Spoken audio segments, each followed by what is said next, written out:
Kampung Ledok Timoho, Yogyakarta. Kami percaya bahwa setiap hasil yang kami ciptakan adalah komitmen dari tanggung jawab kami dalam menjawab perubahan. Perubahan menuju masa depan yang lebih baik, menciptakan mimpi menjadi kenyataan, mimpi bagi banyak orang, dan memberikan solusi untuk kemudahan.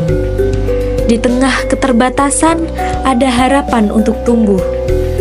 Ledok Timoho Company, sebuah perusahaan sosial yang hadir sebagai wadah untuk menyelesaikan masalah sosial melalui pemberdayaan untuk mencapai kesejahteraan.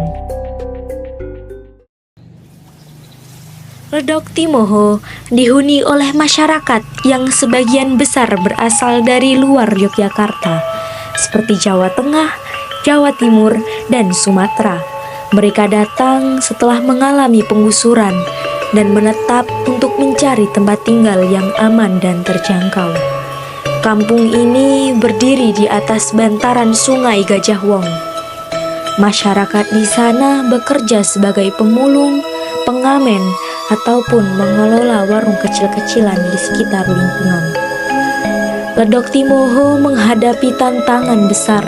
Hingga hari ini, keberadaan kampung ini belum diakui secara resmi oleh pemerintah, membuat mereka kesulitan dalam akses layanan dasar dan bantuan sosial. Dari kondisi ini, lahirlah semangat gotong royong, salah satunya melalui kelompok petani produktif yang memanfaatkan lahan terbengkalai menjadi kebun sederhana. Kelompok ini terdiri dari ibu-ibu rumah tangga yang tidak memiliki pekerjaan tetap dan membutuhkan nilai tambahan penghasilan untuk keluarga. Mereka bukan petani profesional. Mereka dengan tekun mengelola lahan, menanam berbagai tanaman seperti singkong, pisang, cabai, dan terong. Namun, keterbatasan pengetahuan menjadi tantangan tersendiri. Hingga kini, mereka hanya mampu menjual hasil panen dalam bentuk mentah, seperti singkong tanpa nilai tambahan. Potensi besar itu belum sepenuhnya tergarap. Ledok Timoho Company hadir untuk menjembatani harapan. Kami melihat potensi besar dalam kelompok ini, bukan hanya untuk bertahan, tetapi juga untuk berkembang. Kami mendampingi petani ini agar menjadi lebih produktif, mandiri, dan terhubung dengan pasar. Kami membantu mereka dalam mengelola hasil kebun, pemasaran, pelatihan wirausaha, dan menciptakan sistem usaha yang berkelanjutan. Kami mempunyai visi untuk menjadikan wirausaha sosial yang terpercaya dalam menciptakan perubahan sosial yang berkelanjutan dan berdasarkan integritas.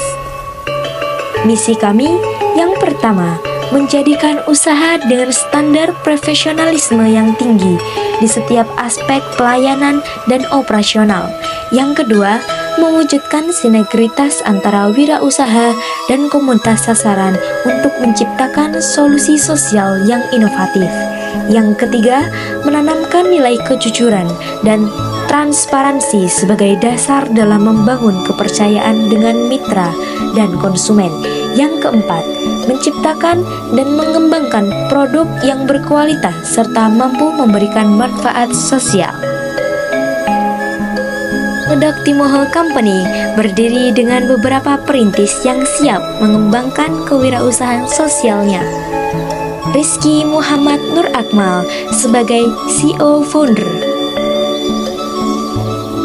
Bunga Wulan Syabana sebagai Manajer Keuangan, Nashfa Fadila sebagai Manajer Marketing, Sarah Rosalia sebagai Manajer Personalia,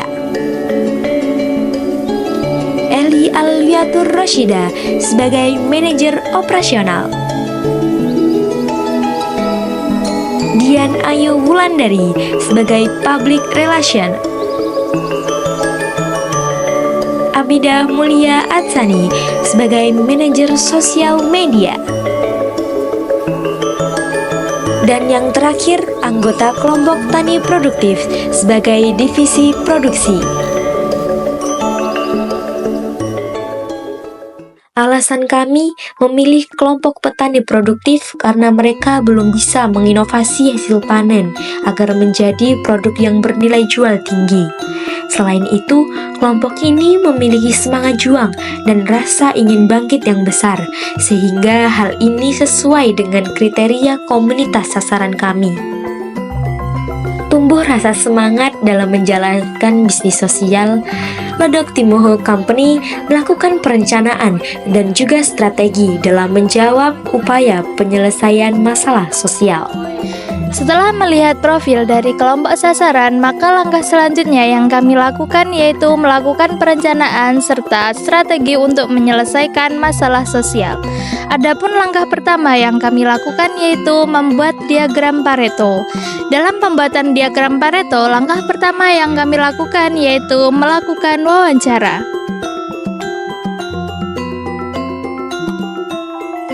Nah, dari hasil wawancara itu, maka kami dapat menyimpulkan bahwa setelah dari wawancara dan kesimpulan, maka diagram Pareto yang kami hasilkan yaitu dari perhitungan diagram Pareto inilah kami dapat mengetahui terkait masalah utama dari komunitas sasaran yang nantinya akan dijelaskan pada bagian pohon masalah. Dari diagram Pareto dapat disimpulkan pohon masalah sebagai berikut. Dari pohon masalah ini dapat dilihat bahwa permasalahan utama komunitas kami adalah pendapatan hasil panen yang rendah. Pendapatan hasil panen yang rendah ini disebabkan oleh kurangnya wawasan ataupun pengetahuan terkait pengelolaan hasil panen dari lahan komunitas, yang mana ini akan mengakibatkan pada pendapatan hasil komunitas yang rendah dan juga berdampak pada kesejahteraan anggota kelompok.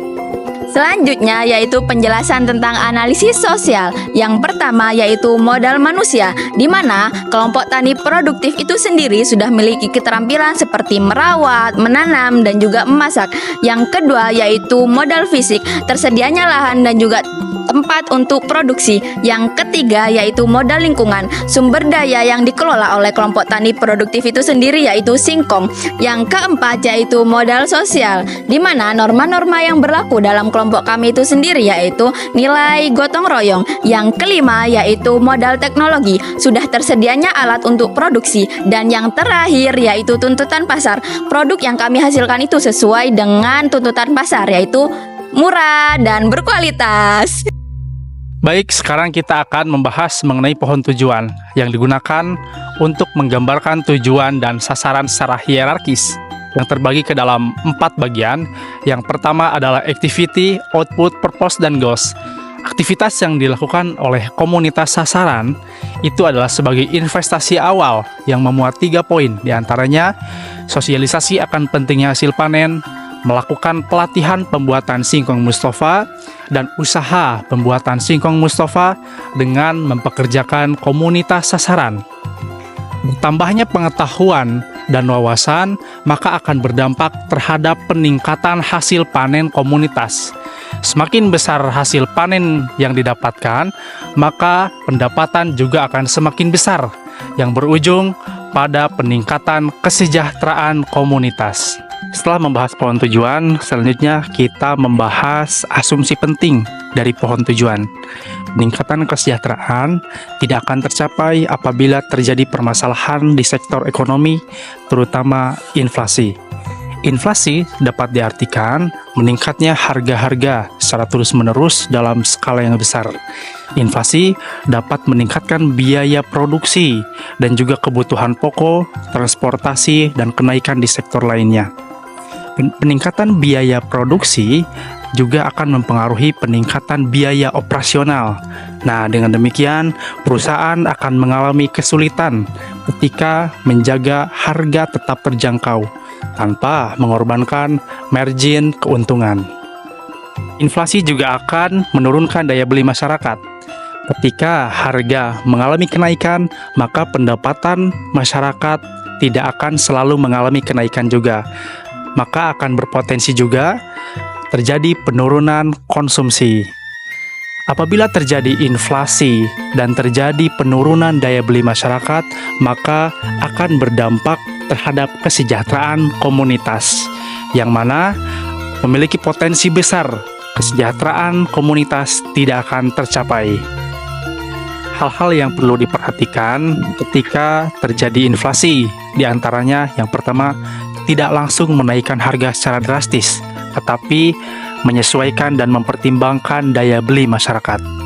Yang kedua, tidak melakukan pemborosan dan melakukan efisiensi biaya produksi, seperti mengganti bahan yang mahal dengan alternatif yang lebih murah. Kemudian yang ketiga, membuat dana cadangan untuk mengantisipasi lonjakan harga yang akan meningkat di kemudian hari.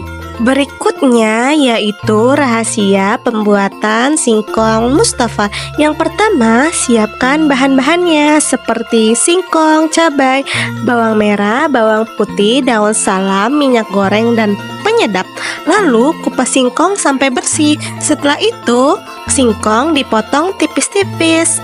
Kalau sudah dipotong, cuci bersih singkongnya di bawah air mengalir sampai benar-benar bersih. Sekarang kita siapkan wajan dan panaskan minyak secukupnya. Setelah minyak panas, masukkan singkongnya dan goreng sampai warnanya berubah jadi golden brown dan teksturnya jadi kriuk renyah. Lalu angkat dan tiriskan terlebih dahulu, biarkan minyaknya turun. Sambil nunggu singkongnya dingin, kita siapkan bumbunya terlebih dahulu ya. Haluskan cabai, bawang merah, dan bawang putih. Lalu tumis bumbu yang sudah di blender itu bersama daun salam sampai harum. Setelah itu masukkan gula, garam, dan sedikit penyedap. Terus masak sampai bumbunya agak kental dan berubah menjadi karamel. Kalau bumbunya sudah siap, langsung masukkan singkong goreng ke dalam wajan. Aduk cepat dan ratakan supaya semua permukaan terlapisi bumbu. Ini bagian paling seru loh, karena aromanya sangat bikin lapar. Setelah semuanya tercampur rata, angkat dan dinginkan di tempat yang terbuka supaya tidak menjadi melepas. Dan selesai deh. Setelah dingin bisa langsung di packing dan siap dijual. Singkong Mustafa, nyam-nyam, kriuk. Jangan lupa di order ya. Selanjutnya analisis KUM, dimulai dari ukuran, warna, manfaat singkong Mustafa, komposisi singkong Mustafa, bagian produk, bentuk produk, nama produk singkong Mustafa. Sini saya akan menjelaskan model bisnis sosial yang kita gunakan. Kita menggunakan bisnis sosial yang pertama, yaitu integratif, di mana kelompok sasaran kami memiliki keterampilan berupa memasak dan mengolah kebun. Tapi mereka tidak memiliki aset atau tanah yang dapat dikelola. Aset atau tanah yang dikelola sekarang bukan milik pribadi dari mereka. Dalam model tersebut, anggota kelompok terlebih dahulu melakukan penyadaran. Setelah melalui penyadaran, mereka mengikuti pelatihan pembuatan produk. Setelah itu, mereka baru bisa direkrut di perusahaan kami. Dari model bisnis yang kita terapkan, reinvestasi yang kita lakukan fokus pada penguatan keterampilan pekerja.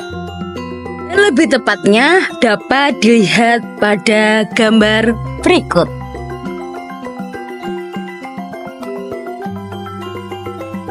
Jadi, keuntungan yang akan diperoleh oleh komunitas sasaran kami berupa gaji pokok dan juga tunjangan kecelakaan kerja.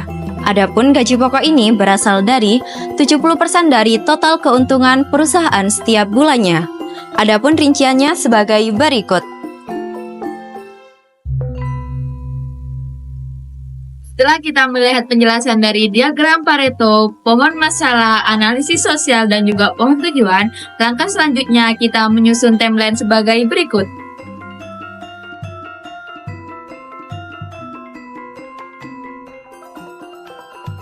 Ini adalah logo perusahaan kami, Ledok Timoho Company.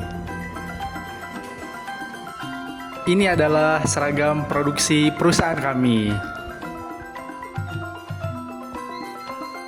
Dalam berjalannya perusahaan sosial, tentunya kita akan menghadapi berbagai tantangan, baik sebuah peristiwa yang merugikan ataupun menguntungkan. Dalam kata lain bisa kita sebut sebagai resiko.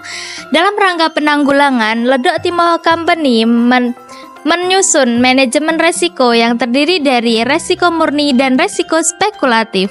Adapun resiko murni yang kemungkinan bisa terjadi dalam Ledok Timoho Company yaitu adapun resiko spekulatif yaitu